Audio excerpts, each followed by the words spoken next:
الحمدللہ رب العالمین والصلاة والسلام علی سید المرسلین اما بعد فاعوذ باللہ من الشیطان الرجیم بسم اللہ الرحمن الرحیم الصلاة والسلام علیک یا رسول اللہ وعلی آلک واصحابک یا حبیب اللہ الصلاة والسلام علیک یا نبی اللہ وعلی آلک واصحابک یا نور اللہ۔ دورہ صرف و نحو کے حوالے سے ہم حاضر ہیں۔ کل ہم نے صرف کی کتاب میں سے کافی سارے اسباق پڑھے تھے اور نحو کی کتاب نہ ہونے کی وجہ سے تو اس میں ہم نہیں پڑھ پائے تھے۔ آج انشاءاللہ عز و جل صرف کا ہم ایک سبق پڑھیں گے اور اس کے بعد ہم نحو کی طرف چلیں گے اور بقیہ نحو کے اسباق جو ہیں ان کو ہم پڑھنے کی کوشش کریں گے۔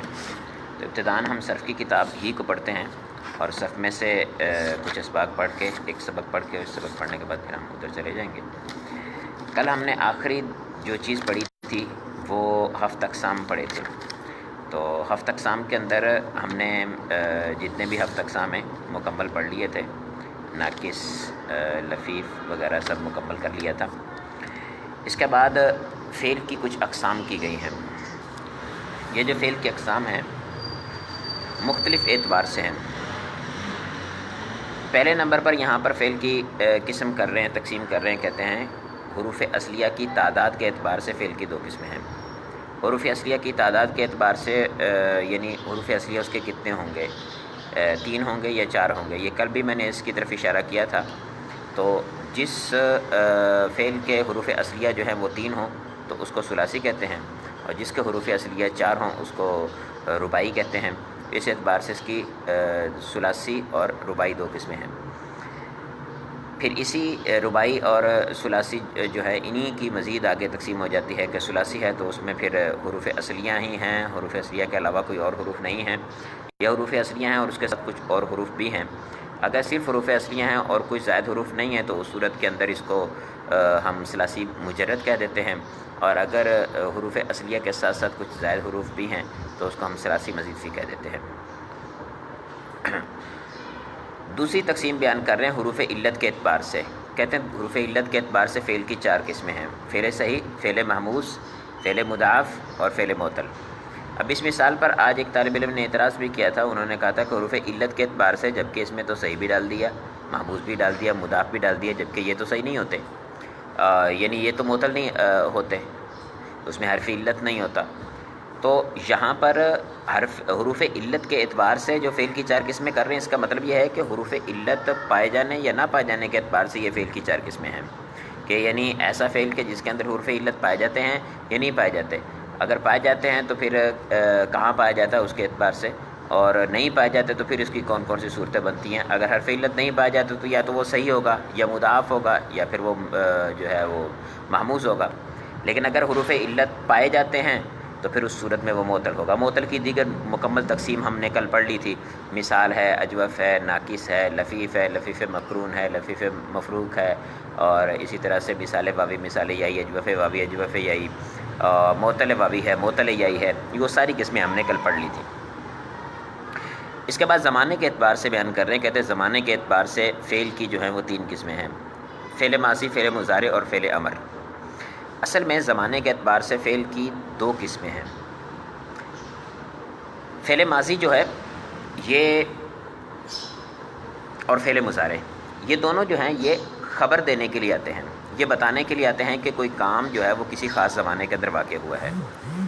اب اگر وہ فعل جو ہے وہ کسی خاص زمانے کے اندر جو واقع ہوا ہے وہ زمانہ ماضی کے اندر واقع ہوا ہو تو اس وقت اس کے لیے فعل ماضی کو استعمال کر لیا جاتا ہے، اور اگر زمانہ حال کے اندر یا زمانہ مستقبل کے اندر واقع ہوا ہو، کیونکہ زمانہ حال اور زمانہ مستقبل 2 زمانے ہوتے ہیں، تو زمانہ حال کے اندر یا زمانہ مستقبل کے اندر اگر کوئی فعل واقع ہوا ہے تو اس صورت میں اس کو ہم کہہ دیتے ہیں کہ یہ مضارع ہے۔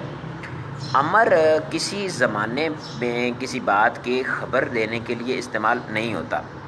جو صرف و نحو پڑھ چکے ہیں وہ یہ بات جانتے ہیں کہ یہ انشاء ہوتا ہے، امر انشاء کے لیے آتا ہے۔ انشاء کا مطلب کیا ہوتا ہے؟ کسی چیز کو پیدا کرنا۔ انشاء ینشی، انشاء اس کا مطلب پیدا کرنا، تو یہ کسی چیز کو پیدا کرنے کے معنی کے لیے آتا ہے۔ اب امر کس چیز کو پیدا کرنے کے لیے آتا ہے؟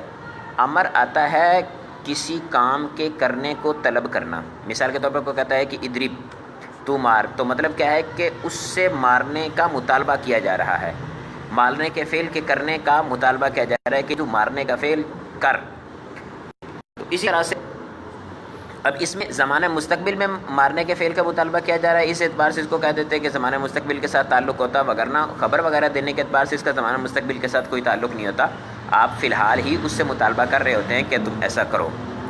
بہرحال انہوں نے یہاں پر زمانے کے اعتبار سے 3 قسمیں بیان کر دی ہیں، فعل ماضی ہے، فعل مضارع ہے اور فعل امر ہے۔ کہتے ہیں وہ فعل جو گزشتہ زمانے پر میں کسی کام کے ہونے یا کرنے پر دلالت کرے تو اس کو فعل ماضی کہتے ہیں، اور جو زمانہ حال یا زمانہ استقبال پر دلالت کرے اسے مضارع کہتے ہیں، اور جس کے ذریعے سے مخاطب سے کوئی کام طلب کیا جائے اسے فعل امر کہتے ہیں۔ اب یہاں پر دیکھیں خود انہوں نے ذکر ہی نہیں کیا اس کا مستقبل کا، حالانکہ مستقبل کے اندر کسی کام کے کرنے کو طلب کرنا جو ہے یہ فعل امر کہلاتا ہے۔ عنصر مثال دی ہے انہوں نے یہاں پر۔ اس کے بعد فاعل کی طرف نسبت کے اعتبار سے فعل کی اقسام بیان کر رہے ہیں، تو کہتے ہیں فاعل کی طرف نسبت کے اعتبار سے فعل کی 2 قسمیں ہیں، فعل معروف اور فعل مجہول۔ یعنی یہاں پر بھی وہی بات ہو گئی حرف علت والی کہ وہاں حرف علت ہونے یا نہ ہونے کے اعتبار سے تقسیم تھی، تو انہوں نے کہہ دیا حروف علت کے اعتبار سے فعل کی 4 قسمیں ہیں، اور یہاں پر فاعل کی طرف نسبت ہونے یا نہ ہونے کے اعتبار سے بحث ہے، اور اس کو انہوں نے فاعل کی طرف نسبت کے اعتبار سے فعل کی 2 قسمیں بیان کر دی ہیں۔ فاعل کی طرف نسبت ہونے یا نہ ہونے کے اعتبار سے یہ تقسیم ہے، مطلب فعل جو ہے اس کی ظاہری بات ہے وہ فعل عرض ہوتا ہے۔ عرض مطلب یہ ہے کہ وہ کوئی صفت ہوتی ہے، کوئی وصف ہوتا ہے، کسی چیز کا بیان کیا جاتا ہے۔ زمانہ حال کے اندر بھی ہو سکتا ہے، زمانہ ماضی کے اندر بھی ہو سکتا ہے، زمانہ مستقبل کے اندر بھی ہو سکتا ہے، لیکن وہ جو فعل وصف ہوتا ہے وہ وصف ہے تو عرض ہے۔ عرض جو ہوتی ہے وہ کامل غیری ہوتی ہے، اس کا کسی نہ کسی اپنے وجود کو قائم رکھنے کے لیے کسی نہ کسی ذات کی حاجت ہوگی۔ اب وہ ذات جو ہے وہ فاعل ہے، اگر فاعل پایا جائے گا تو اس صورت میں فعل کی نسبت اس فاعل کی طرف کر دی جائے گی۔ اگر کوئی ایسی صورت ہو کہ جہاں پہ آپ فعل کا تذکرہ کرنا، فاعل کا تذکرہ کرنا مناسب نہیں سمجھتے، یا فاعل کا تذکرہ کرنے کی تذکرہ نہ کرنے کی کوئی صورت پائی جاتی ہے، جیسا کہ آپ نے بلاغت میں اس کی بہت ساری صورتیں ہیں جن کو آپ نے پڑھا ہوگا، تو اس صورت کے اندر فعل کی نسبت فاعل کی بجائے مفعول بہ کی طرف کر دی جاتی ہے۔ اب مفعول بہ جو ہے وہ اس کو اس کے فاعل کی جگہ پہ رکھ دیا جاتا ہے، اور جتنے احکام فاعل کے ہوتے ہیں وہ سارے کے سارے اس کے مفعول بہ پر لگتے ہیں۔ اب مفعول بہ پر احکام لگنے کی وجہ سے وہ چونکہ فاعل کی جگہ پہ آ گیا ہے تو اس وجہ سے اس کو نائب الفاعل کہہ دیتے ہیں۔ اس نائب الفاعل کے ساتھ وہ مل کے جو ہے اپنا وجود قائم رکھ لیتا ہے۔ تو یہاں پر فعل کی نسبت اگر فاعل کی طرف ہو تو اس صورت میں فعل کو معروف کہتے ہیں، اور جب فعل کی نسبت مجہول کی طرف ہو تو اس صورت میں اس کو فعل کی نسبت جو ہے مفعول بہ کی طرف ہو تو اس صورت میں اس کو فعل مجہول کہتے ہیں۔ اچھا، اب اس میں یہ ہے کہ فعل معروف اور فعل مجہول جو ہے یہاں پر ذکر کرنے کا مقصد کیا تھا صرف کے اندر، کیونکہ صرف کا تو فاعل اور نائب الفاعل سے کوئی تعلق نہیں ہے، تو یہاں پر ذکر کرنے کا مقصد یہ تھا کہ فعل جو ہوتا ہے جب معروف ہوتا ہے، یعنی جب اس کی نسبت فاعل کی طرف ہوتی ہے تو اس وقت اس کے لیے جو ہوتے ہیں صیغے، اس کی شکل و صورت جو ہے وہ مختلف ہوتی ہے، اور جب اسی کی نسبت مفعول کی طرف کی جاتی ہے تو اس وقت ان کی نسبت جو ہے وہ مفعول کی طرف ہونے کی وجہ سے مجہول ہونے کی وجہ سے اس کی شکل و صورت جو ہے وہ تبدیل ہو جاتی ہے۔ اب ایک شکل سے دوسری شکل کی طرف لے جانے کے لیے ہمیں کیا تبدیلی کرنی پڑے گی، کیا قواعد ہوں گے، اس کے اعتبار سے بحث کریں گے اس کے اندر علم صرف کے اندر۔ تو یہ علم صرف کے ساتھ تعلق رکھنے والی بحث ہے، کیونکہ صیغے کے اعتبار سے کلمہ جو ہے وہ اس کا موضوع ہے، اور یہ بحث بھی صیغہ کے اعتبار سے کلمہ کی بحث بنتی ہے، لہذا یہ موضوع کے تحت آئے گی۔ مفعول بہ کی ضرورت ہونے یا نہ ہونے کے اعتبار سے فعل کی اقسام بیان کر رہے ہیں۔ کہتے ہیں مفعول بہ کی ضرورت ہونے یا نہ ہونے کے اعتبار سے فعل کی 2 قسمیں ہیں، فعل لازم اور فعل متعدی۔ مفعول بہ کی ضرورت ہونے یا نہ ہونے کے اعتبار سے، یہ ایسا نہیں ہے کہ کوئی فعل ہو اس میں ہم مفعول بہ کو ذکر نہ کریں تو اس کا مطلب یہ سمجھیں کہ یہ جو ہے فعل لازم بن گیا، ایسا نہیں ہے۔ کچھ افعال ایسے ہوتے ہیں کہ جن کا مفعول بہ آتا ہے، اور کچھ افعال ایسے ہوتے ہیں جن کا مفعول بہ نہیں آتا۔ جن افعال کا مفعول بہ آتا ہے وہ فعل متعدی کہلاتے ہیں، اور جن کا مفعول بہ نہیں آتا اس کو فعل لازم کہتے ہیں۔ اوپر جو ہم نے معروف اور مجہول کی قسمیں پڑھی ہیں تو اس میں ہم نے یہ دیکھا نا کہ معروف وہ ہے کہ جس کی نسبت فاعل کی طرف ہو، اور مجہول وہ ہے کہ جس کی نسبت مفعول بہ کی طرف ہو۔ تو وہ فعل کہ جس کا مفعول بہ آتا ہے اس کا مجہول بھی بنایا جا سکتا ہے، لیکن وہ فعل کہ جس کا جو ہے وہ اپنا مفعول بہ نہیں آتا تو پھر اس سے مجہول نہیں بنایا جا سکتا۔ مفعول بہ کی ضرورت کے اعتبار سے کہتے ہیں فعل کی 2 قسمیں ہیں، فعل لازم اور فعل متعدی۔ فعل لازم وہ فعل جسے سمجھنے کے لیے فاعل کے علاوہ مفعول بہ کی بھی ضرورت ہو، جیسے جاء زید، اور فعل متعدی وہ فعل کہ جس کا سمجھنا مفعول بھی پر موقوف ہو، جیسے نصر زید خالدن۔ اب اس مثال کے اندر دیکھیں تو پہلی مثال جو ہے جہاں زید آیا، بات پوری سمجھ میں آ گئی، اور دوسری مثال ہے نصر زید خالدن، زید نے خالد کی مدد کی۔ اب اس مثال کے اندر زید کی مدد کرنے کی خبر کے ساتھ ساتھ خالد کی اس نے مدد کی ہے، منصور جو ہے اس کا ذکر بھی ضروری تھا، لہٰذا اس کا بھی تذکرہ ساتھ میں کیا۔ مفعول بھی جو ہے اس کا متعدی کا ایک ہو، دو ہوں، تین ہوں، اس کے اعتبار سے متعدی کی مزید تقسیم بھی کی جاتی ہے، متعدی بیک مفعول، متعدی بدو مفعول، متعدی بسے مفعول۔ وہ جس کا ایک مفعول ہوتا ہے اس کو متعدی بیک مفعول کہتے ہیں، جس کے دو مفعول ہوتے ہیں اس کو متعدی بدو مفعول کہتے ہیں، جس کے تین مفعول ہوتے ہیں اس کو متعدی سے مفعول کہتے ہیں۔ نفی و اثبات کے اعتبار سے بھی فعل کی دو قسمیں ہیں، فعل مثبت اور فعل منفی۔ فعل مثبت اس فعل کو کہتے ہیں کہ جس کے شروع میں کوئی حرف نفی پایا جائے، اور فعل جو منفی ہے وہ اس کو کہتے ہیں کہ جس کے شروع میں فعل مثبت اس کو کہتے ہیں جس کے شروع میں کوئی حرف نفی نہ پایا جائے، اور فعل منفی اس کو کہتے ہیں کہ جس کے شروع میں کوئی حرف نفی پایا جائے، یعنی حرف نفی کے پائے جانے یا نہ پائے جانے کے اعتبار سے ایک قسم ہے۔ نہیں اور نفی کے اندر بعض اوقات طالب علم فرق نہیں کر پاتے، نہیں کو نفی بنا دیتے ہیں اور نفی کو نہیں بنا دیتے ہیں۔ اب نہیں نفی کے اعتبار سے کیا فرق ہے؟ نہیں نفی کے اعتبار سے فرق یہ ہے کہ مستقبل کے اندر کسی کام سے روکنے کا کہنا کسی کو، یہ کہلاتا ہے نفی، اور کسی کام کے نہ کرنے کی خبر دینا یہ نہیں، کسی کام سے مستقبل میں روکنے کا کہنا یہ کہلاتا ہے نہیں، اور کسی کام کے نہ کیے جانے کی خبر دینا یہ کہلاتا ہے نفی۔ تو نفی اور نہیں جو ہے دونوں میں فرق ہے، نہیں جو ہے یہ انشاء ہے، اور نفی جو ہوتی ہے یہ خبر ہوتی ہے، جو جملہ خبریہ سے تعلق رکھتی ہے۔ آ جائیے خلاصۃ النحو کی طرف۔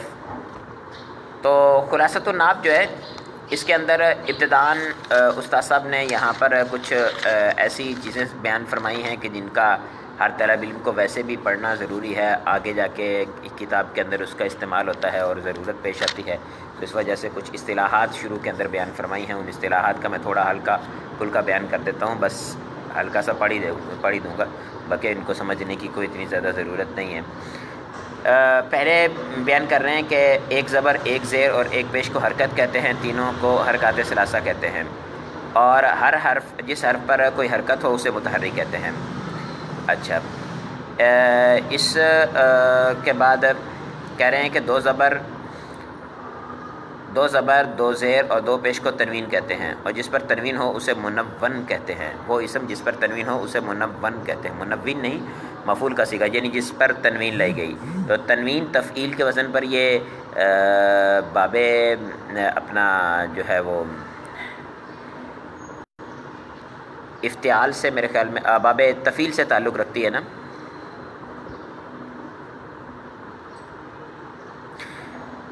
حافظ علی صاحب پوچھ رہے تھے، یہ میں نے پہلے نصاب الصرف سے پڑھایا ہے، ابھی جو ہے وہ اپنا خلاصۃ النحو کی طرف آیا ہوں، پہلے نصاب الصرف سے پڑھایا تھا۔ تو منون اس میں مفعول کا صیغہ ہے، جس حرف پر تنوین ہو اسے منون کہتے ہیں۔ اس کے بعد فرما رہے ہیں کہ ایک یا دو زبر کو فتحہ، ایک یا دو زیر کو کسرہ، اور ایک یا دو پیش کو دمہ کہتے ہیں۔ یہ دمہ، فتحہ، کسرہ یہ زبر زیر پیش کے عربی زبان کے اندر نام ہے۔ زبر زیر پیش اوپر فرمایا نا کہ زبر زیر پیش جو ہے یہ ان کو حرکت کہتے ہیں، تو زبر زیر پیش جو ہے ان کو حرکت کہتے ہیں، اور ان کے زبر کے الگ، زیر کا الگ اور پیش کا الگ اپنا اپنا نام بھی ہے۔ تینوں کی بات کریں اگر ہم تو اس کو حرکت کہیں گے، لیکن ان میں سے ہر ایک کا جو ہے وہ اپنا اپنا نام بھی ہے، کہ اگر حرف کے نیچے آئے گی تو صورت میں زیر کہلائے گی، اور عربی زبان میں ہم بات کریں گے تو اس میں کسرہ کہلائے گی، اور اگر اوپر آئے گی تو اس صورت میں ہم اس کو زبر کہیں گے، اور عربی زبان میں بات کریں گے تو فتحہ کہیں گے۔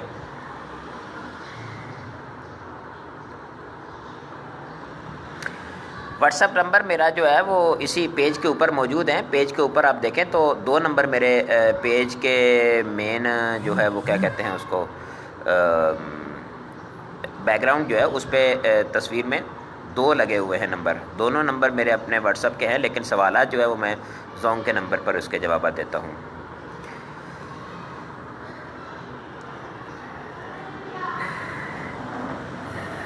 وارث بھائی دعا کریں آپ ہمیں کوئی ایسے وسائل حاصل ہو جائیں.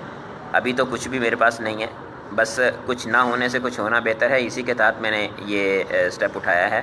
آپ دعا کریں. میری بھی خواہش ہے کہ ہمارے پاس بورڈ ہو، بڑے کیمرے ہوں، اور ہم جو ہے وہ بڑے ایک ہال کی شکل میں ایک درجے کے اندر بیٹھ کے پڑھائیں، اس میں کھڑے ہو کے.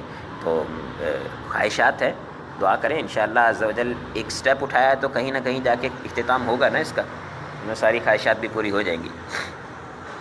تو ایک یا دو زبر کو فتح، ایک یا دو زیر کو کسرہ، ایک یا دو پیش کو دمہ کہتے ہیں. جس سر پر فتح ہو اسے مفتوح کہتے ہیں، جس پر کسرہ ہو اسے مکسور کہتے ہیں، اور جس پر دمہ ہو اسے مدموم کہتے ہیں. مزید سوالات نہیں کیجیے گا، اینڈ میں انشاءاللہ ٹائم دوں گا، اس میں انشاءاللہ سبھی سوالات ہو جائیں گے.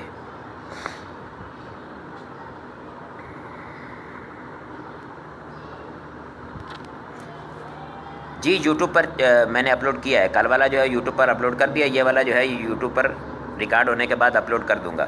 ابھی یوٹیوب پر ڈائریکٹ نہیں چل سکتا، وہ کمپیوٹر کے ذریعے سے ہوتا ہے، اور یہاں پر میرے پاس کمپیوٹر ہے نہیں، جس کی وجہ سے پہلے اس پہ چلاؤں گا، اور اس کے بعد یہاں سے جو ویڈیو بن جائے گی اس کو ڈاؤن لوڈ کر کے اس کو پھر یوٹیوب پہ میں اپلوڈ کرتا ہوں.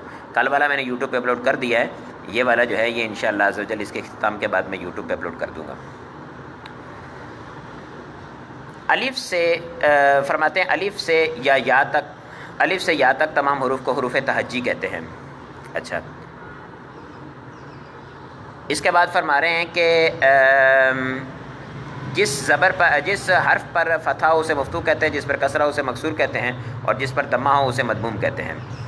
تو الف سے لے کر یا تک تمام حروف کو حروف تہجی کہتے ہیں یا حروف ہجا کہتے ہیں. ہم ہجے کرتے ہیں نا جس کے، یعنی جس حرف کے ہم ہجے کر سکتے ہیں اس کو حروف ہجا کہتے ہیں. ہجے کرتے ہوئے ہم حروف استعمال کرتے ہیں الف با تا سا، تو ان کو حروف ہجا یا حروف تہجی کہتے ہیں، یعنی جس کے ہجے کیے جاتے ہیں. الف واو اور یا کو حروف علت اور باقی حروف کو حروف صحیح کہتے ہیں. یہ ہم نے صرف کے اندر بھی پڑھا تھا کہ الف واو یا جو ہیں یہ حروف علت ہوتے ہیں.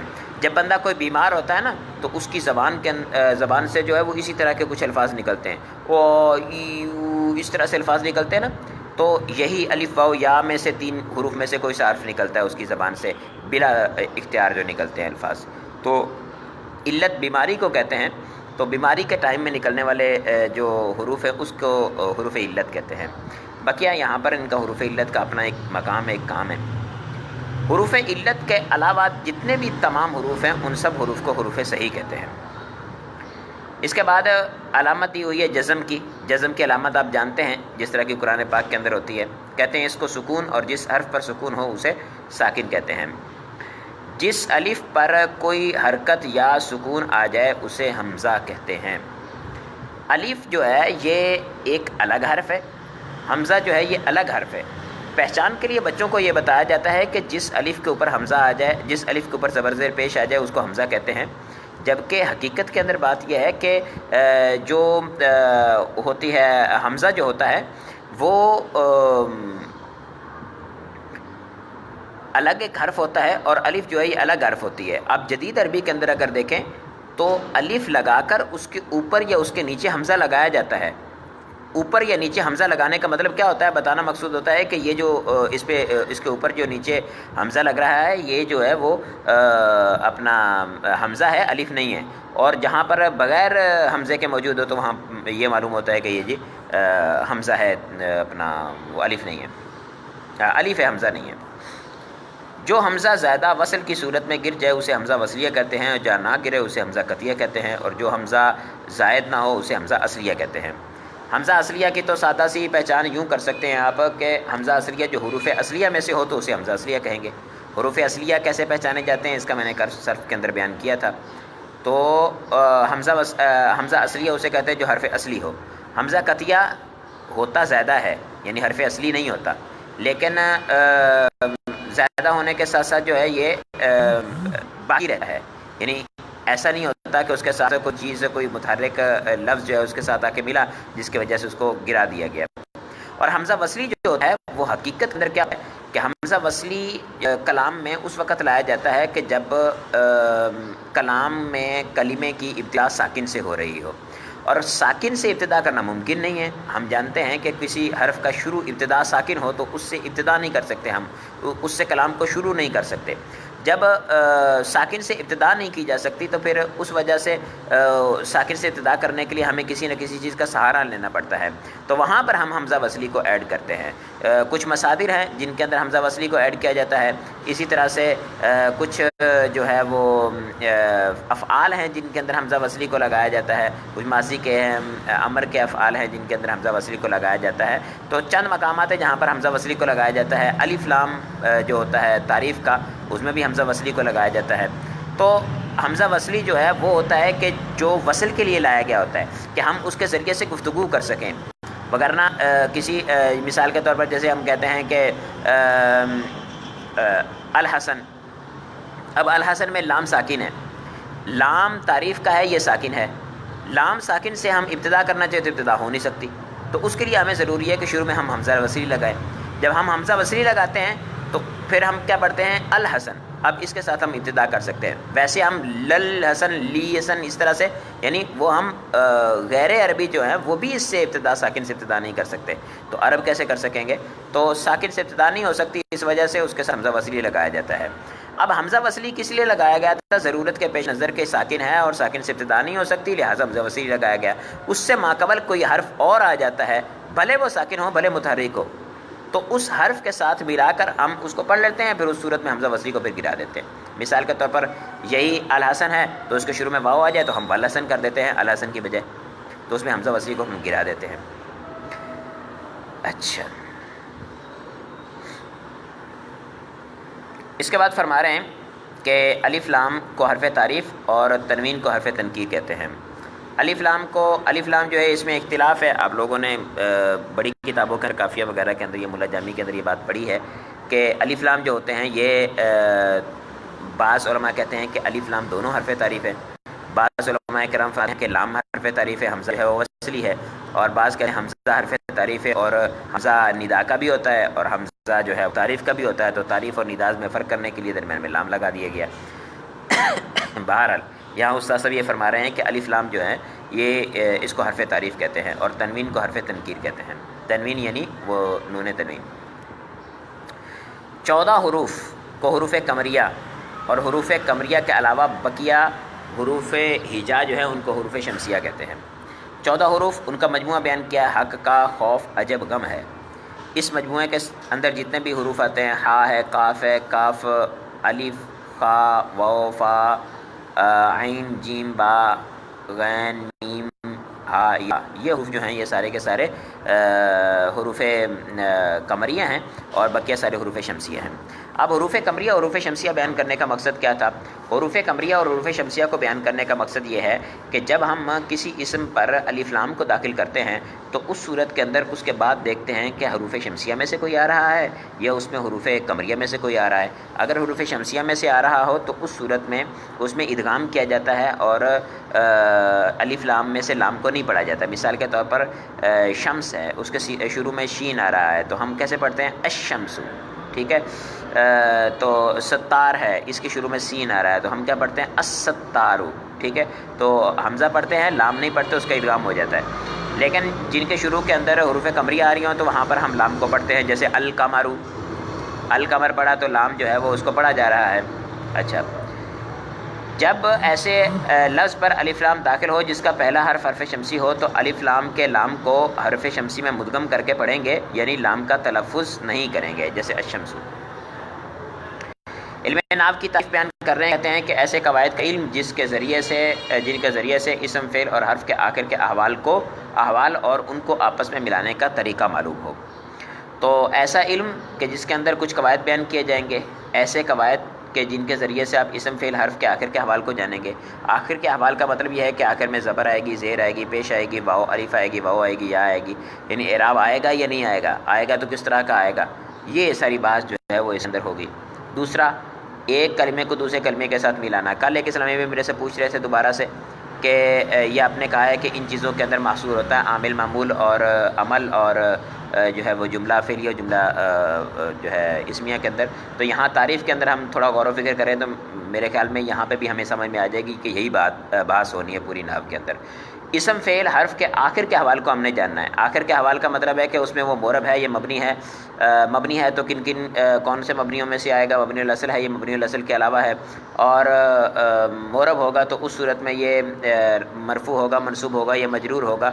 تو اس کے حوالے سے ساری بات ہوگی. پھر مرفوع منصوب مجرور ہوگا تو اس میں ظاہری بات ہے رفع نصب جر جو ہے یہ عامل کا اثر ہے، اور عامل جو ہے وہ پیچھے رفع کا یا نصب کا یا جر کا ہونا چاہیے. تو عامل کے بارے میں بھی معلومات ہونی چاہیے. یہ رفع نصب جر اس کا عمل ہو گیا، اور وہ اسم جس پر یہ عامل داخل ہو رہا ہے وہ معمول ہو گیا. تو ان سب کی معلومات جو ہے یہ علم نحو کی اصل ہے. اس کے بعد علم نحو کا موضوع بیان کر رہے ہیں. کہتے ہیں علم نحو کا موضوع کلمہ اور کلام ہے. کلمہ اور کلام کے احوال کے اعتبار سے جتنی بھی بحث کی جاتی ہے وہ ساری کی ساری علم نحو کا موضوع ہے. علم نحو کی غرض، اچھا ہم نے صرف کے اندر پڑھا تھا کہ علم نحو جو ہے وہ علم صرف اس کا موضوع کیا تھا؟ علم صرف کا موضوع تھا صیغہ کے اعتبار سے کلمہ. تو علم صرف کا موضوع صیغہ کے اعتبار سے کلمہ ہے. تو اس میں جو صیغہ کے اعتبار سے بحث ہوگی وہ علم نحو کے اندر نہیں ہوگی. اس کے علاوہ جتنی بھی کلمہ سے تعلق رکھنے والی نحوی بحثیں ہیں وہ ساری کی ساری یہاں پر ہوں گی. علم نحو کی غرضوں کا آیت بیان کرنے کہتے ہیں قرآن و سنت کا فہم اور عربی زبان میں لفظی غلطی سے بچنا، یہ علم نحو کی جو ہے غرض ہے. تسمیہ اور وجہ تسمیہ، یعنی علم نحو کا نام جو ہے وہ وجہ رکھنے کی وجہ، یہ نام کہتے ہیں کہ نحو کا ایک معنی طریقہ اور مثل ہے، چونکہ اس علم کو جاننے والا عرب کے طریقے پر اور اسی کی مثل کلام کرتا ہے، اس لیے اسے علم نحو کہتے ہیں. اور دوسرا اس علم کا نام علم الاعراب بھی ہے. دو نام ہیں، ایک علم نحو اور ایک علم الاعراب. دوسرا جو علم الاعراب ہے اس اعتبار سے فرما رہے ہیں کہ اس علم میں کلمہ کے اعراب سے بحث کی جاتی ہے، اس لیے اسے علم الاعراب بھی کہتے ہیں. اعراب کے اعتبار سے کافی بڑی بحث ہوتی ہے. تقریباً اس کی جتنی ابحاث ہیں ان میں اکثر ابحاث جو ہیں وہ اعراب سے تعلق رکھتی ہیں. مرتبہ علم، یہ شاید دیگر کتابوں کے اندر مرتبہ علم کو بیان نہیں کیا گیا. بعض علوم دوسرے علوم پر موقوف ہوتے ہیں. ان میں سے ایک کو ہم حاصل کرنا چاہتے ہیں تو اس کے ساتھ چونکہ اس کے اندر کچھ ایسی اصطلاحات استعمال کی جاتی ہیں جن کا تعلق دوسرے علم سے ہوتا ہے تو ہمیں اس علم کو بھی حاصل کرنا پڑتا ہے. تو پھر ترتیب رکھنے کے لیے ہم کیا کرتے ہیں کہ پہلے اس علم کو حاصل کرتے ہیں کہ جس کی اصطلاحات کسی دوسرے علم میں استعمال ہونی ہے، پھر اس دوسرے علم کو حاصل کرتے ہیں اور اس کو حاصل کرنے میں جو پچھلے والے علم کی اصطلاحات استعمال ہونی تھی وہ ساری کی ساری اس کے اندر ہمیں مفید ہوتی ہیں، فائدہ دیتی ہیں، اور اس کے ساتھ ہم جو ہے وہ اس کے اندر استعمال کر کے اس کو آسانی سے سمجھ سکتے ہیں. ایک آسان سی بات ہے، آپ لوگوں میں سے کسی نے اگر فزکس پڑھی ہے تو اس کے اندر نومیریکل جب ہم حل کرتے ہیں تو اس کے لیے ہمیں میتھ کی حاجت پڑتی ہے. تو اگر کسی بندے کو میتھ نہیں آتی تو وہ فزکس کے نومیریکل کیسے حل کر پائے گا؟ فزکس کو حل نہیں کر پائے گا، اس میں جتنے بھی فارمولے ہوں گے ان کو استعمال حل نہیں کر پائے گا. لیکن اگر اسے ریاضی آتی ہوگی، میتھ آتی ہوگی تو اس صورت میں وہ بآسانی اس کو حل کر پائے گا. تو اس سے یہی سمجھ میں آتا ہے کہ میتھ جو ہے وہ اس پر جو ہے اس کا سمجھنا موقوف ہے فزکس کا. بس اسی طرح سے آپ یوں سمجھ لیجئے کہ علم جو ریاضی ہے یا میتھ ہے اس کا مرتبہ پہلے ہے، اور علم طبیعات کہیں یا فزکس کہیں تو اس کا مرتبہ جو ہے وہ اس کے بعد ہے. اسی طرح سے علم نحو کی بات کریں تو ہم علم نحو جو ہے اس کا مرتبہ علم صرف کے بعد ہے، یعنی پہلے ہمیں صرف پڑھنی چاہیے، اس کے بعد ہمیں نحو پڑھنی چاہیے. اور علم بلاغت جو ہے وہ اس کے بعد ہے، یعنی پہلے ہم صرف حاصل کریں، پھر ہم نحو پڑھیں، پھر اس کے بعد بلاغت پڑھیں. لیکن ہمارے ہاں متداول طریقہ یہی ہے کہ پہلے جو ہے ہم صرف پڑھتے ہیں، صرف اور نحو دونوں اکٹھی پڑھتے ہیں، اس کے بعد علم بلاغت پڑھتے ہیں. علم بلاغت بھی پڑھتے ہیں لیکن اس میں ترتیب کا لحاظ رکھتے ہیں کہ بعد میں علم بلاغت پڑھتے ہیں، لیکن علم نحو اور علم صرف جو ہے اس کو ہم اکٹھا پڑھتے ہیں اور پہلے پڑھتے ہیں.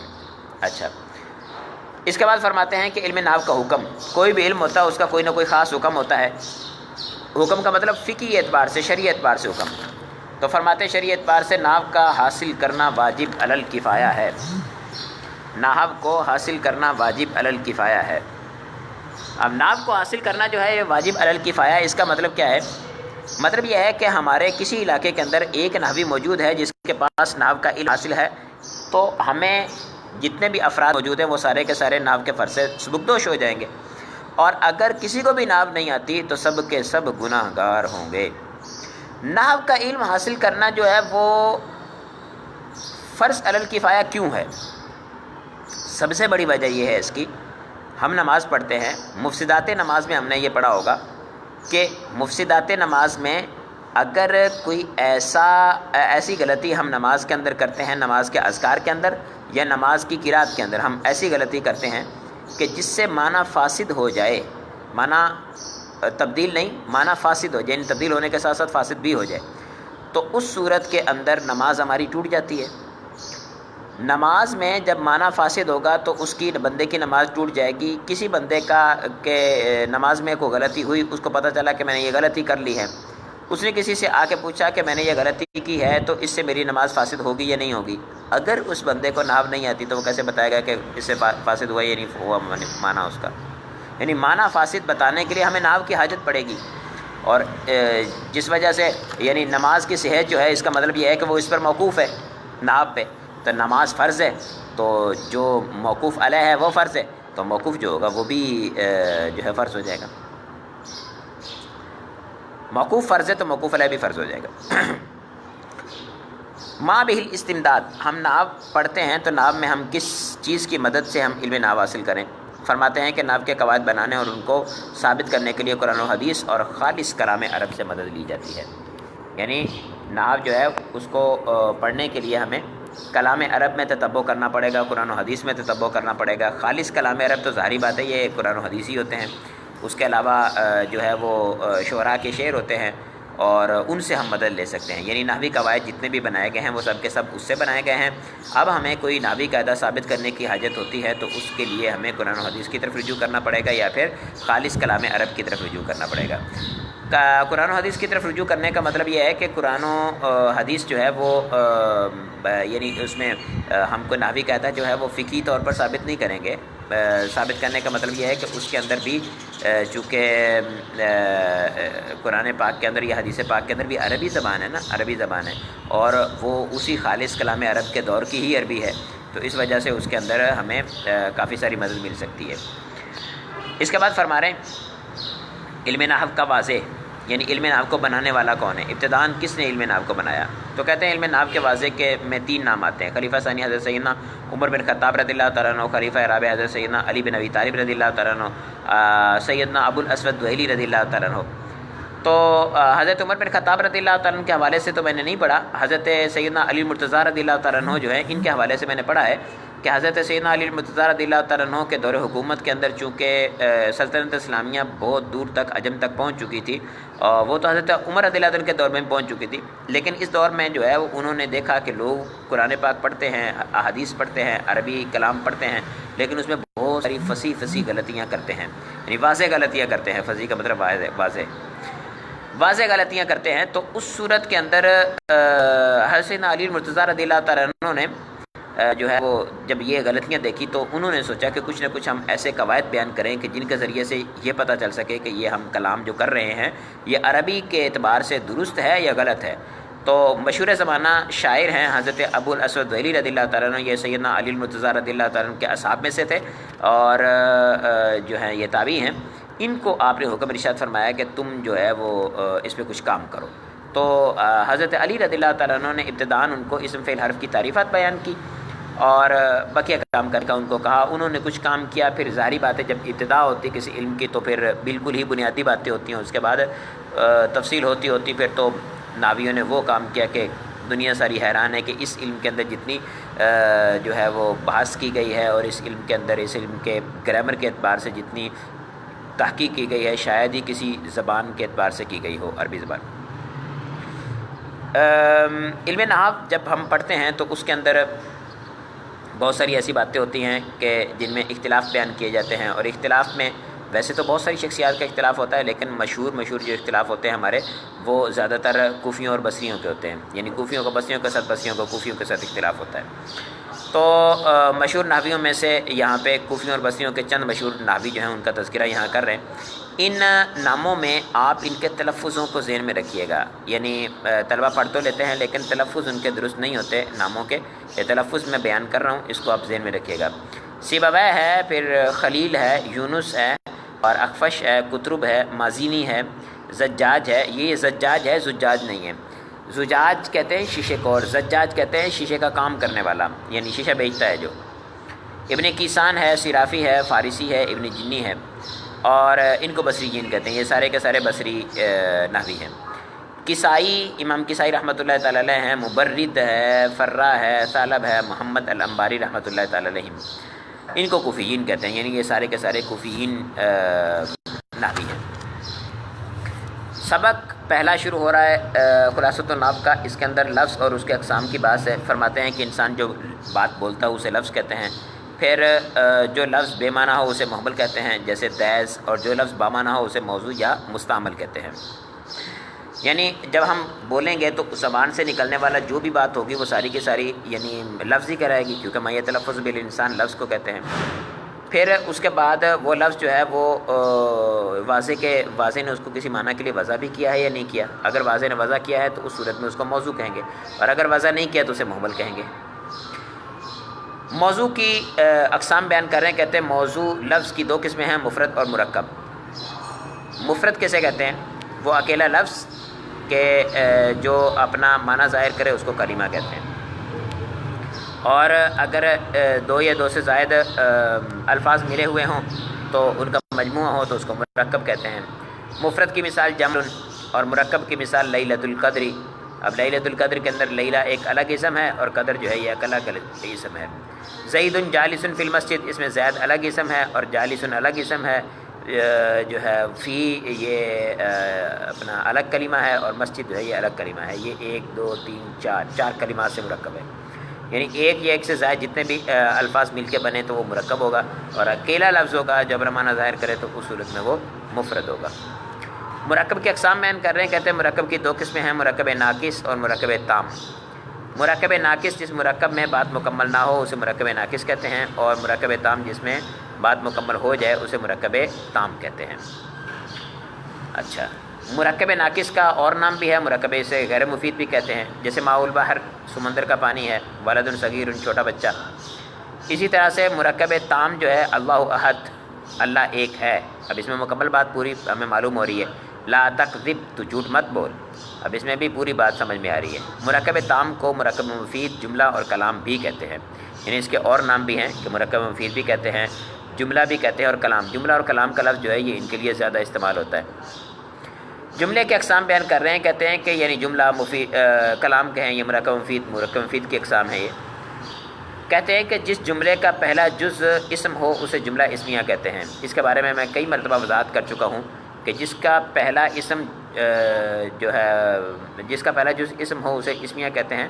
یہ چھوٹے بچوں کو سمجھانے کے اعتبار سے ہے، وگرنہ مبتدا اور خبر سے مل جملہ بنتا ہے، جیسے البستان جمیل، یعنی مبتدا خبر سے مل کر جملہ اسمیہ بنتا ہے۔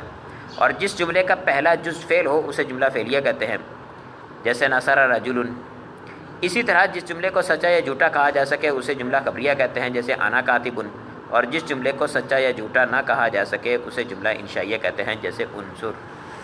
اب اس مثال میں دیکھیں، انا کاتب میں لکھتا ہوں، اس مثال میں میرا لکھنا جو ہے یہ ایک کیا کہتے ہیں خبر ہے، اور یعنی میں لکھا ہوں، انا کاتب میں لکھتا ہوں، تو یہ لکھنے کے بارے میں میں خبر دے رہا ہوں، لہٰذا یہ خبریہ کہلائے گا۔ اور انصر تو مدد کر، یہ انشاء کہلائے گا۔ اس کو تھوڑا سا آپ یوں سمجھیے، انشاء اور جو خبر ہے اس کے اعتبار سے آپ تھوڑا سا اس کو ٹیکنیکلی سمجھنے کی کوشش کریں۔ جب بھی ہم کسی چیز کی خبر دیتے ہیں، خارج میں اس کے لیے نسبت ہوگی یا نہیں ہوگی؟ یعنی میں کاتب ہوں، میں لکھ رہا ہوں، اب لکھنے کے اعتبار سے خارج کے اندر ایک نسبت ہے، یعنی میرے لکھنے کی، میرے ساتھ لکھنے کی تعلق ہے، لکھنے کا ایک وصف ہے، اس کا میرے ساتھ تعلق ہے، یہ خارج کے اندر پایا جا رہا ہے۔ تو خارج کے اندر میرے ساتھ نسبت کتابت جو ہے اس کا تعلق ہے۔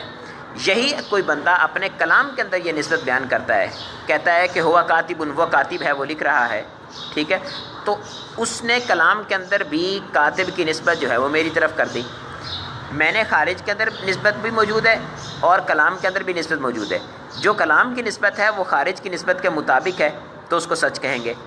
جو کلام کی نسبت ہے اگر وہ خارج کے مطابق نہیں، یعنی میں لکھ رہا ہوں اور وہ کہتا ہے کہ یہ نہیں لکھ رہا، یا میں کہتا ہوں کہ میں لکھ نہیں رہا اور وہ کہتا ہے کہ یہ لکھ رہا ہے، تو اس صورت میں اس کی جو نسبت ہے وہ میری نسبت کے خلاف ہو جائے گی. اس صورت میں دونوں نسبتیں آپس میں مطابق نہیں ہوں گی تو اس کو کہہ دیں گے جھوٹ. لیکن اگر ایسا ہو کہ کلام کے اندر ایک نسبت پائی جاتی ہے لیکن خارج کے اندر نسبت پائی ہی نہیں جاتی، یہاں تو یہ ہے نا کہ خارج کے اندر نسبت پائی جائے اور اس میں مطابقت ہو تو ہم سچ کہیں گے، مطابقت نہ ہو تو جھوٹ کہیں گے. اگر خارج کے اندر نسبت پائی ہی نہ جائے، صرف کلام کے اندر نسبت پائی جائے، تو اس صورت میں ہم سچا یا جھوٹا کیسے کہہ سکتے ہیں؟ مثال کے طور پر عنصر کا کیا مطلب ہے؟ تو مدد کر. ہم اس سے مدد کرنے کے فعل کو طلب کر رہے ہیں جو ابھی تک نہیں پایا جاتا، یعنی فی الحال مدد کرنے کا فعل جو ہے وہ موجود نہیں ہے. تو مدد کرنے کے فعل کو ہم طلب کر رہے ہیں تو ابھی تو خارج میں وہ موجود ہی نہیں ہے. تو خارج کے اندر نسبت کہاں سے ہوگی؟ جب خارجی نسبت ہی نہیں ہے تو اس کے ساتھ مطابقت کا کیا مطلب ہوگا؟ جب مطابقت ہی نہیں ہے تو سچا جھوٹا ہونے کا احتمال کیسے ہوگا؟ تو اس کا مطلب ہے سچا جھوٹا ہونے کا احتمال جو انشائیہ ہے اس کے اندر نہیں پایا جاتا. اس کے بعد بیان کر رہے ہیں، کہتے ہیں اسم فعل حرف کی علامات. تو اسم فعل حرف اور ان کی تعریف اور ان کی علامات کو بیان کریں گے. کلمہ کی 3 اقسام بیان کر رہے ہیں. کہتے ہیں کلمہ کی 3 قسمیں: اسم فعل حرف جو اکیلا لفظ جو کلمہ اکیلا اپنا معنی ظاہر کرے اسے اور اس میں کوئی زمانہ نہ پایا جائے تو اسے اسم کہتے ہیں، جیسے کلام. اور جو کلمہ اکیلا اپنا معنی ظاہر کرے اس میں کوئی زمانہ بھی پایا جائے اسے فعل کہتے ہیں، جیسے سارا یسیرو. اور جو اکیلا کلمہ اپنا معنی ظاہر نہ کرے اسے حرف کہتے ہیں. اکیلا کلمہ اپنا معنی ظاہر نہ کرے اس کی تفصیل میں کل بیان کر چکا ہوں، صرف کے سبق کے اندر تعریفات کے اعتبار سے بھی بحث کر چکا ہوں. اس کے بعد بیان کر رہے ہیں فائدہ. کہتے ہیں کہ زمانے 3 ہیں: ماضی، حال اور مستقبل. ماضی، حال، مستقبل کے اعتبار سے تعریف یہ کرتے ہیں کہ ماضی گزشتہ زمانے کو کہتے ہیں، اور حال موجودہ زمانے کو کہتے ہیں، اور مستقبل آئندہ زمانے کو کہتے ہیں. اس میں آپ یوں ذہن میں رکھنے کی کوشش کریں ماضی، حال، مستقبل کے اعتبار سے کہ جس زمانے کے اندر میں کلام کر رہا ہوں یہ زمانہ حال ہے، اور جس زمانے میں میں کلام کر چکا ہوں وہ زمانہ ماضی تھا. جس زمانے میں میں کلام کروں گا وہ زمانہ مستقبل ہے. بس اس کو سادہ سا ذہن میں رکھیں. اس کے لیے ضروری نہیں ہے کہ تھوڑی دیر پہلے، یعنی ابھی جو میں نے اس کی تعریفات بیان کی ہیں، وضاحت کی ہے، یہ جو زمانہ تھا یہ زمانہ ماضی نہیں ہے اور بہت دور ہونا چاہیے، ایسا کوئی ضروری نہیں ہے. بلکہ تھوڑی بھی دیر بھی پہلے بھی کوئی بات گزری ہے تو وہ زمانہ ماضی کہلائے گی، اور تھوڑا سا مستقبل ہے تو وہ بھی زمانہ مستقبل ہی کہلائے گا. اس کے لیے ضروری نہیں کہ بہت زیادہ مستقبل ہو اور بہت زیادہ جو ہے وہ ماضی کے اندر ہو. اس کے بعد اسم کی علامات بیان کر رہے ہیں. کہتے ہیں اسم کی علامات یہاں پہ استاد صاحب نے 5 بیان فرمائی ہیں. پہلی مثال، پہلی جو ہے اس کی اسم کی علامت بیان کریں الف لام کا ہونا. الف لام جو ہے وہ کسی چیز کو معین کرنے کے لیے لایا جاتا ہے. الف لام کے بارے میں ہم نے جو پڑھا ہے تو الف لام تعریف کے لیے لایا جاتا ہے. تعریف کا مطلب ہے کسی چیز کو معین و مشخص بیان کرنا. تو تعین و تشخیص جو ہے وہ اسم کی ہو سکتی ہے، فعل کی نہیں ہو سکتی، کیونکہ فعل تو ایک عرض ہے، وہ تو مختلف اشخاص کے ساتھ مختلف ہوتی رہے گی. لیکن اسم جو ہے اس کی تعین ہو سکتی ہے. لہٰذا الف لام چونکہ تعین کے لیے آتا ہے تو پھر وہ آئے گا بھی اس اسماء پر اور کسی پر نہیں آ سکتا، کیونکہ حرف کا تو اپنا معنی ہی متعین نہیں ہے. وہ چیز ہے کہ وہ اپنا اس میں تعریف پائی جائے، جیسے القلم. دوسرا ہے حرف جار. مرفوع ہونا، منصوب ہونا، مجرور ہونا. مجرور ہونا یہ کس کے خاصے ہیں؟ یہ اسماء کے خاصے ہیں. افعال جو ہیں یہ مرکب نہیں ہوتے. افعال کے اندر اصل یہ ہے کہ وہ مبنی ہوں. حروف کے اندر اصل یہ ہے کہ وہ مبنی ہوں. اسماء کے اندر اصل یہ ہے کہ یہ معرب ہوں. اسماء بعض اوقات افعال کے ساتھ یا حروف کے ساتھ مشابہت رکھتے ہیں. اس مشابہت کی بنا پہ ان کو مبنی کر دیا جاتا ہے، تو اس وجہ سے اس کو مبنی الاصل کہنے کی بجائے مشابہ مبنی الاصل کہتے ہیں. اسی طرح سے جو حروف ہوتے ہیں اور اسماء ہوتے ہیں یہ ہمیشہ مبنی، حروف اور افعال ہوتے ہیں یہ ہمیشہ مبنی ہوتے ہیں. لیکن بعض اوقات افعال اسماء کے ساتھ مشابہت رکھتے ہیں اور اس مشابہت کی بنا پر وہ بن جاتے ہیں، معرب ہو جاتے ہیں. تو جب افعال معرب ہوں یا نہ ہوں اس پر رفع نصب جر تو آ سکتا ہے، لیکن جر افعال میں کبھی نہیں آتا. اور جو حروف ہوتے ہیں وہ تو معرب ہی نہیں ہوتے، تو رفع نصب جر کا اس میں مطلب ہی کوئی نہیں ہے. تو مطلب یہ ہے کہ جر آنا جو ہے یہ کس کا خاصہ ہے؟ یہ ہوا اسماء کا خاصہ. اب جب جر آنا اسم کا خاصہ ہے، یعنی حالت جری ہونا یہ اسم کا خاصہ ہے، تو حالت جری کس سے آتی ہے؟ حرف جار کے ذریعے سے، کیونکہ حرف جار مقدر ہو یا ظاہر ہو، یعنی اضافت کی صورت ہے تو مقدر ہوگا اور اضافت کی صورت نہیں ہے تو ظاہر ہوگا. ظاہر ہو یا مقدر ہو، بہرحال حرف جار کے ذریعے سے ہی جار آتی ہے. جب حرف جار کے ذریعے سے ہی جار آتی ہے، اس کے علاوہ جار نہیں آ سکتی، تو حرف جار کا آنا بھی اسم کا ہی خاصہ ہوگا، کیونکہ اسم پر ہی جار آ سکتی ہے اور کسی پر جار آ نہیں سکتی. ٹھیک ہے، تو حرف جار جو ہے اس کا آنا یہ بھی اسم کا خاصہ ہے، اور جر کا ہونا یہ بھی اسم کا خاصہ ہے. یہ دونوں اسم کے خاصے ہیں. فی دارن ولد زید مثال موجود ہیں. تنوین کا ہونا. اچھا، تنوین جو ہے اس کی آگے ہم قسمیں پڑھیں گے. تنوین کی کافی ساری قسمیں، ان میں سے ایک قسم تنوین ترنم ہے. جو تنوین ترنم ہے وہ بعض اوقات کسی چیز کے وزن کو پورا کرنے کے لیے، اشباع وغیرہ کے لیے لائی جاتی ہے، تو اس وجہ سے وہ تو فعلوں میں بھی داخل ہو جاتی ہے. لیکن تنوین ترنم کے علاوہ جتنی بھی تنوینیں ہیں وہ ساری کی ساری اسماء کے اندر آتی ہیں. ہم نے تھوڑی دیر پہلے پڑھا ہے کہ تنوین جو ہے یہ تنکیر کی علامت ہے، اور معرفہ اور نکرہ ہونا. ابھی معرفہ ہونا ہم نے پڑھا نا کہ یہ اسم کا خاصہ ہے. جب معرفہ ہونا اسم کا خاصہ ہے تو اس کے مقابل میں نکرہ ہے اس کی اصل، وہ بھی اسم کا خاصہ ہے. جب نکرہ ہونا اسم کا خاصہ ہے تو تنوین جو ہے وہ حرف تنکیر ہے، تو یہ بھی اسم کا خاصہ ہوگا. اس کے ساتھ گولتا، تانیث کی علامت جو ہے یہ تو فعل کے اندر بھی آ جاتی ہے، یعنی جیسے دارابت ہوتا ہے اس کے اندر تانیث کی علامت آ جاتی ہے. لیکن گولتا جو ہے یہ اسماء کے اندر ہی ہوتی ہے، یہ افعال کے اندر نہیں ہوتی. اس کے بعد کہیں الف اور تنوین ایک اسم میں جمع نہیں ہو سکتے. یہ نارمل سی بات ہے، سبھی جانتے ہیں کہ الف لام ہوگا کسی جگہ پر موجود تو وہاں تنوین نہیں ہوگی، تنوین ہوگی تو الف لام نہیں ہوگا. موانع تنوین 5 ہیں، انشاءاللہ اس کی بات اس کے سبق کے اندر آئے گی. فعل کی علامت بیان کر رہے ہیں، کہتے ہیں کہ قد، سین، سوفا کا ہونا. یعنی قد ہے، سین ہے اور سوفا ہے، یہ تینوں چیزیں ہیں یہ اسماء پر داخل نہیں ہوتے، یہ صرف افعال پر آتے ہیں. اور اس کے بعد کہہ رہے ہیں ماضی مضارع امر نہیں ہونا. ظاہری بات ہے ماضی مضارع امر نہیں ہونا جو ہے یہ اسماء کا خاصہ نہیں ہے، افعال کا خاصہ ہے. ماضی زمانہ پر دلالت کرنا ہے نا، ماضی زمانہ پر دلالت کرنا ہے، مضارع بھی زمانہ پر دلالت کرنا ہے. امر اور نہیں جو ہیں، نہیں مضارع سے ہی بنتا ہے اس پہ لائے نہیں داخل کر کے، اور امر جو ہوتا ہے یہ بعض اوقات مضارع میں امر داخل کر کے بنتا ہے، جیسے غائب اور متکلم. اور حاضر کے سیغے جو ہوتے ہیں یہ امر کے اپنے سیغے ہوتے ہیں، لیکن ان کے اندر بھی مستقبل کے اندر کی کام کرنے یا ہونے کو طلب کیا جا رہا ہوتا ہے، تو لہٰذا وہ بھی جو ہے وہ زمانہ ہے اس میں پایا جاتا. تو زمانہ چونکہ فعل کے اندر پایا جاتا ہے، اسماء میں زمانہ نہیں پایا جاتا، اس وجہ سے ماضی ہونا، مضارع ہونا، امر ہونا، نہیں ہونا، یہ سب جو ہیں یہ فعل کے خاصے ہیں، اسماء کے اندر نہیں ہوتے.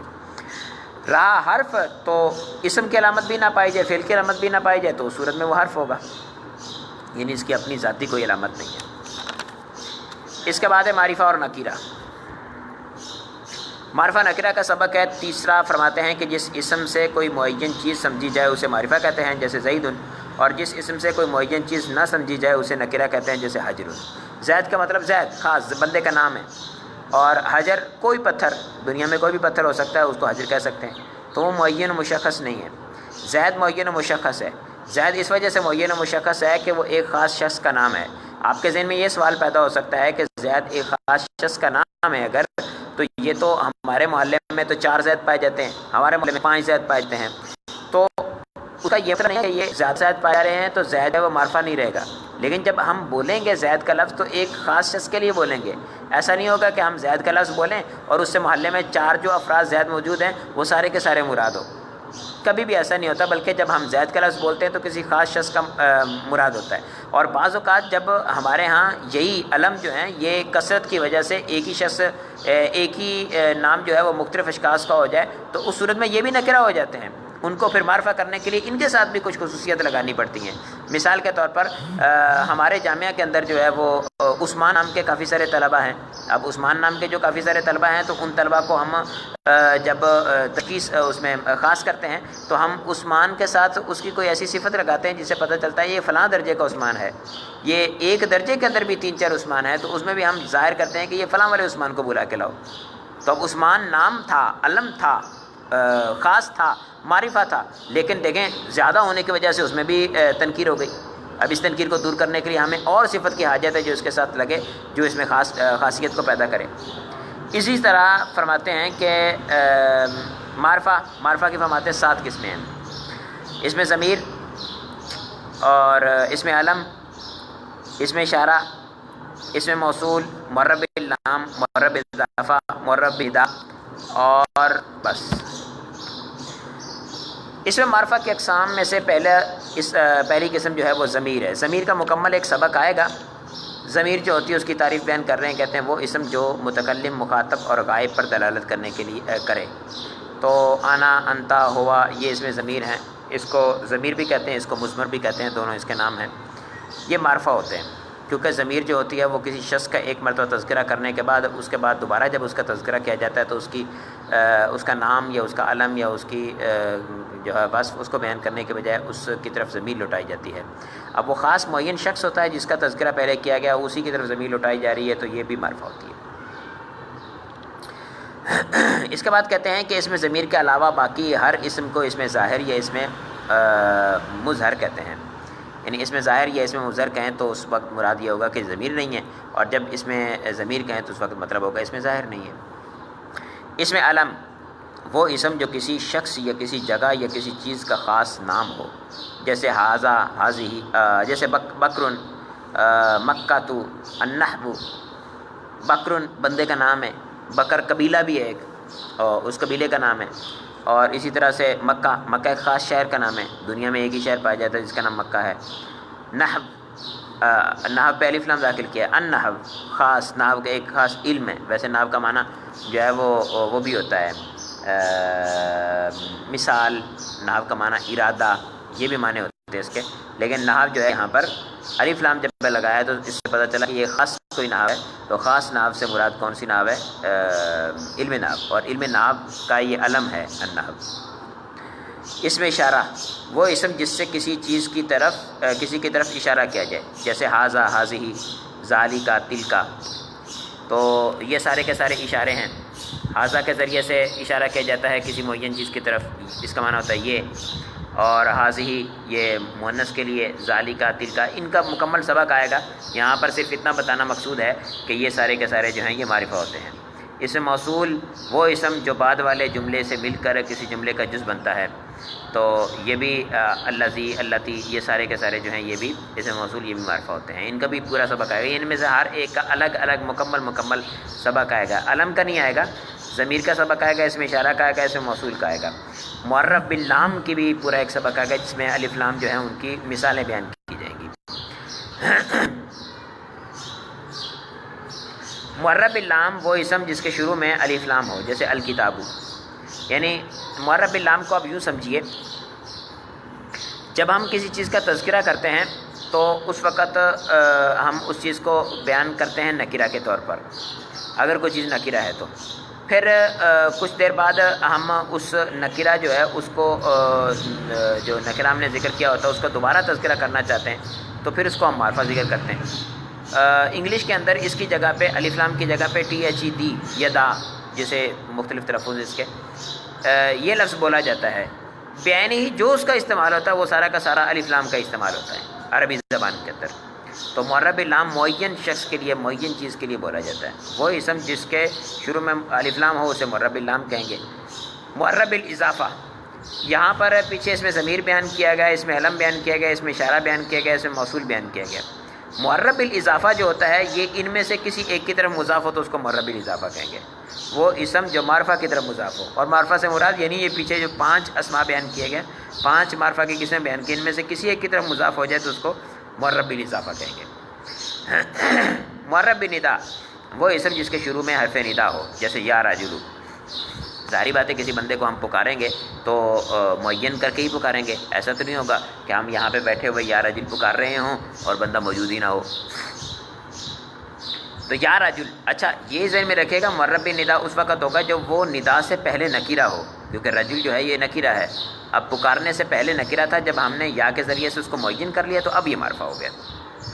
تنبیہ بیان کر رہے ہیں, کہتے ہیں معرفہ کے علاوہ باقی اسماء نکیرہ ہوتے ہیں, جیسے عبد, مؤمن, طفل, رجل, یہ سارے کے سارے. اب دیکھیں عبد مانا کوئی بندہ, دنیا میں کوئی بھی بندہ اسے عبد کہہ سکتے ہیں.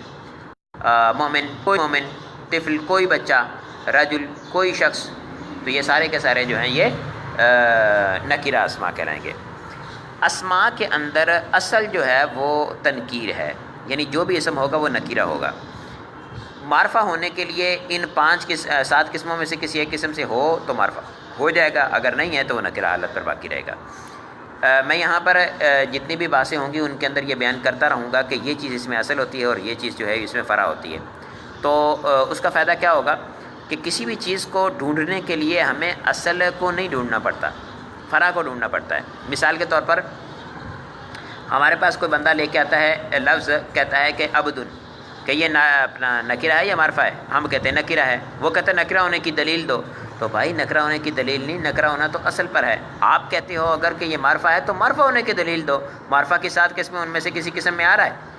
عبدن جو ہے یہ نہ ضمیر ہے، نہ یہ کسی شخص کا نام ہے، علم ہے، اور نہ ہی یہ اسم اشارہ ہے، نہ ہی اسم موصول ہے، نہ معرب باللام ہے، نہ معرب بالاضافہ ہے، نہ معرب بالندا ہے.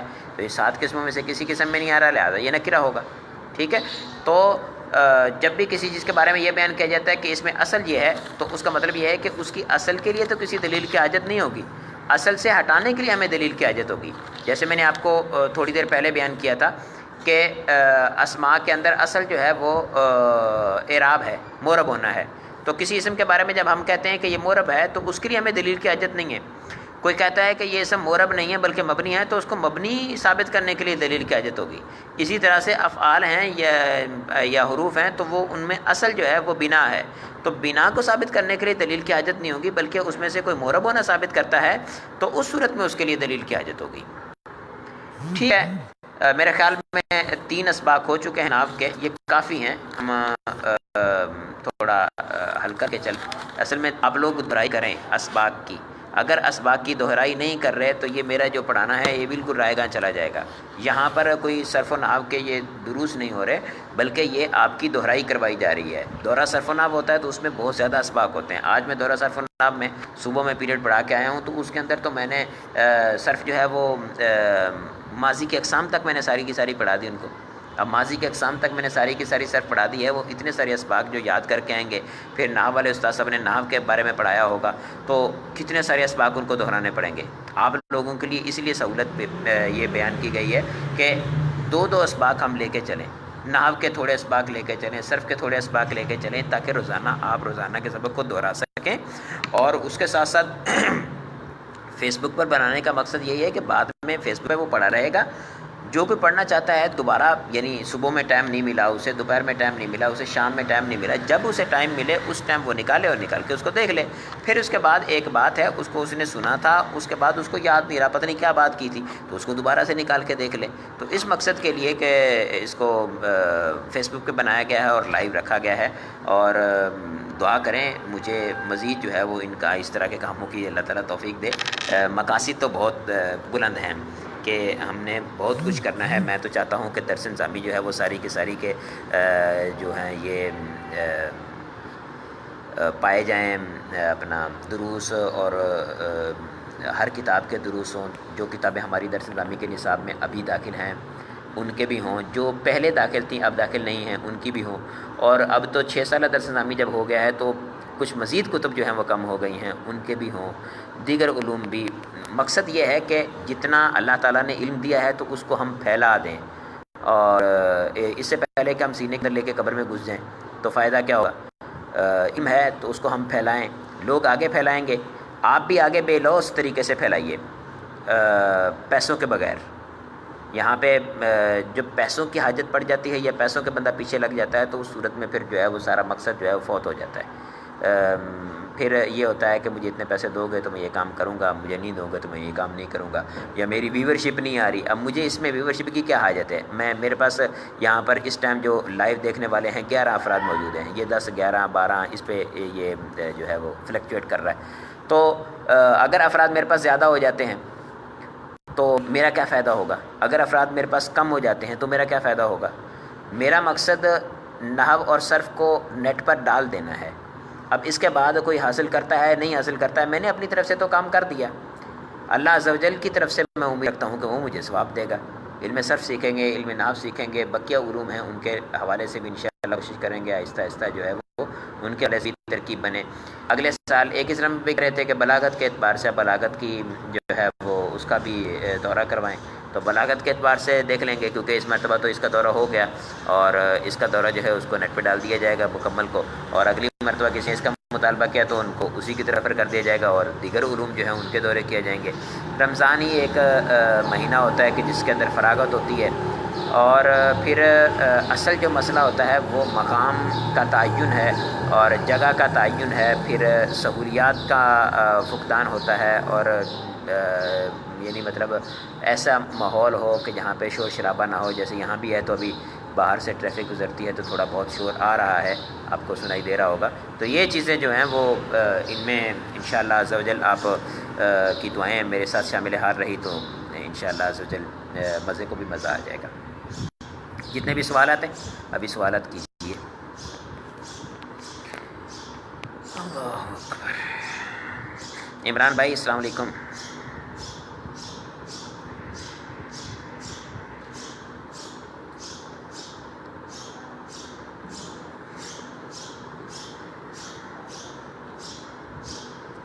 پیچھے ایک صاحب نے پوچھا تھا کہ آپ کہاں سے کر رہے ہیں لائیو. اصل میں جب پڑھا رہا ہوتا ہوں نا اس ٹائم آپ سوالات کرتے ہیں تو اس ٹائم نا جواب دینا مشکل ہو جاتا ہے، یا تو پڑھانے کی طرف توجہ ہوگی یا پھر اس پہ کامنٹس کی طرف توجہ ہوگی. تو میں لاہور سے اس ٹائم پڑھا رہا ہوں اور آخری دروس جو ہیں وہ بورا والا سے ہوں گے. یہاں سے یعنی رمضان جیسے شروع ہوگا تو میں بورا والا چلا جاؤں گا، اور بقیہ جو دروس ہیں وہ سارے کے سارے انشاءاللہ عز و جل بورا والا سے ہوں گے. بورے والا پنجاب کا شہر ہے.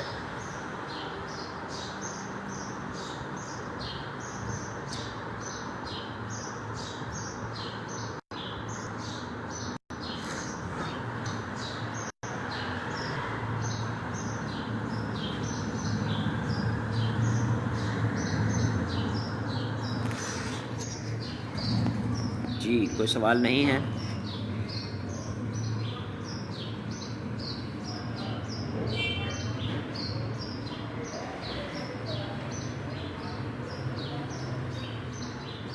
یاسر بھائی نے ان کو جواب بھی دے دیا تھا. عتیق حیدر بھائی نے پوچھا تھا کہ کہاں سے ہیں آپ. سیف اللہ بھائی کہہ رہے تھے کہ یوٹیوب پر استاد محترم یہ یوٹیوب پہ بھی ترکیب بن رہی ہے. جی بن رہی ہے.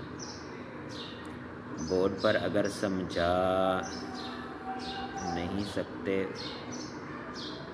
بورڈ پر آپ کو عرض کیا ہے کہ بورڈ ہمارے پاس ہے ہی نہیں، کیسے بورڈ پہ سمجھائیں.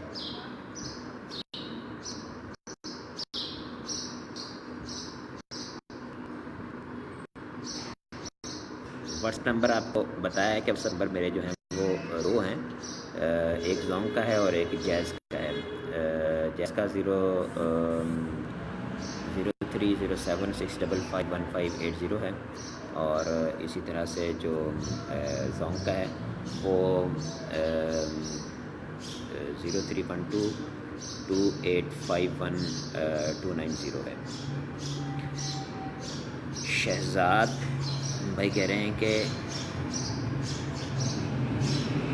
واٹس اپ نمبر میں نے دے دیا آپ کو. واٹس اپ نمبر آپ میرے جو پیج ہے اس کی جو بیک پہ ایک پکچر لگی ہوتی ہے نا، اس پکچر پہ دیکھیں تو میرے 2 نمبر موجود ہے، دونوں کے دونوں پر واٹس اپ موجود ہے. لیکن سوالات اگر کرنے ہو تو وہ آپ زونگ کے نمبر پر کیجیے گا.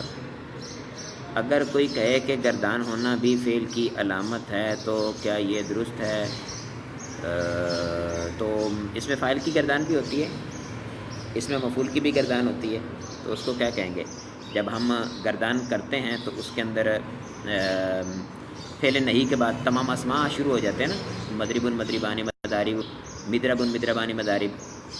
پھر اس کے بعد اس میں تفصیل ہے اضرب اضربان اضربون، ضارب ضارب، ضرب ضربیان ضربیات. یہ سارے کے سارے کیا ہیں؟ یہ افعال نہیں ہیں، اسماء ہیں. تو پھر ہم گردان ہونا اسم کی علامت فعل کی علامت کیسے کہیں گے؟ مشکل ہو جائے گا. خان بہادر بھائی یہ پوچھ رہے تھے.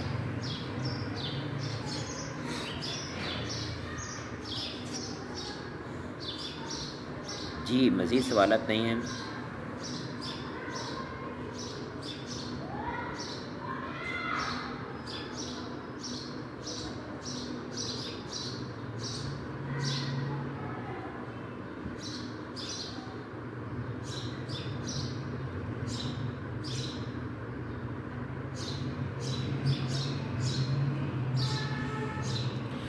وائٹ بورڈ پہ اگر صرف سمجھنی ہے تو آپ جوہر ٹاؤن آ سکتے ہیں. جوہر ٹاؤن میں صبح 9 بجے سے 11 بجے تک وہاں پر وائٹ بورڈ کے ذریعے سے ہی سمجھایا جاتا ہے. صرف ہے.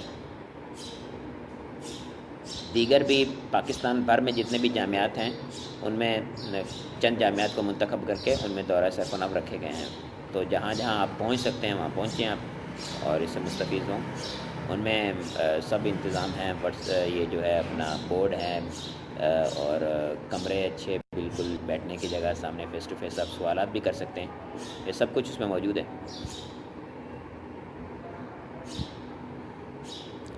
میرے خیال میں سوالات نہیں ہیں تو ہم اختتام کی طرف چلتے ہیں. دعا میں یاد رکھیے گا. السلام علیکم ورحمۃ اللہ وبرکاتہ. قافیہ کی شرح پوچھ رہے ہیں آپ. قافیہ کی اردو میں شرح پوچھ رہے ہیں یا عربی زبان میں شرح پوچھ رہے ہیں؟